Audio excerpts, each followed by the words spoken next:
The stories and images of September 11th are as tragic now as they were 10 years ago. And as many stories as we've heard, there are still many that haven't been told. Files One's Wendy Gillette brings us accounts from two retired firefighters who shared their experience on 9/11.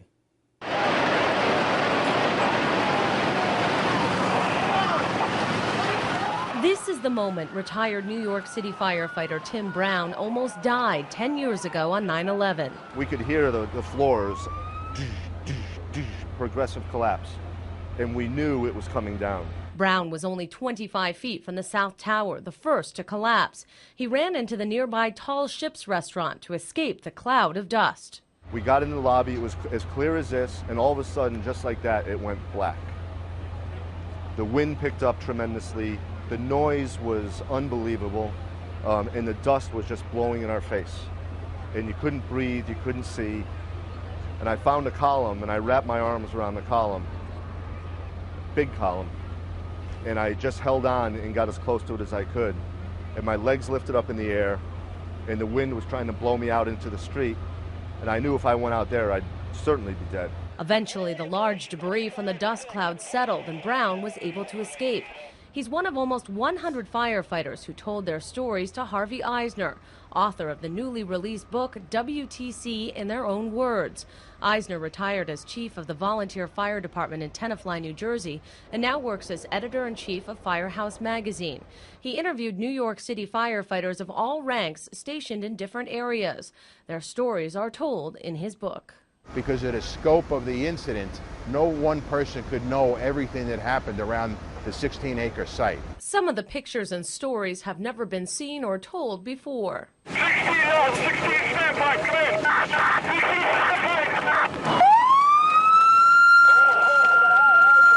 Right now, all I have in this building is 4 trucks and 2 engines. That's all I got in here to put. Gathering the stories was an emotional experience for Eisner. It did affect me, and I'm not afraid to say that even typing up some of these interviews that I did, you know, I was crying typing up some of the interviews for the book. Brown was working in the mayor's office of emergency management in 7 World Trade Center when the first plane struck. He made his way outside to face an unimaginable sight. There were people jumping out of the building. There were bodies crashing in the street. There were plane parts crashing down. It was a bit of Armageddon right here in Lower Manhattan. Once the second plane struck, he knew the city was under attack. He went into the lobby of the South Tower to see how he could help. That's where he spotted his best friend, Terry Hatton, also a firefighter. And he yelled at me, "T, come here." And so I went over to him. He wrapped his big arms around me. He put his face right on my cheek here, and he said, "I love you, brother. I may never see you again." He never did. As Brown was trying to save his own life inside the restaurant when the tower collapsed, he realized the catastrophic consequences for his friends and thousands of others. I'm surprised I'm alive, and very happy I'm alive. But I also know that all my friends are dead.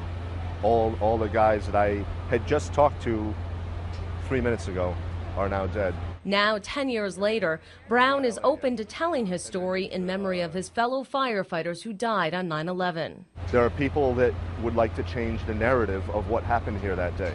And the truth is the truth. Radical Islamic terrorists attacked America and murdered my friends.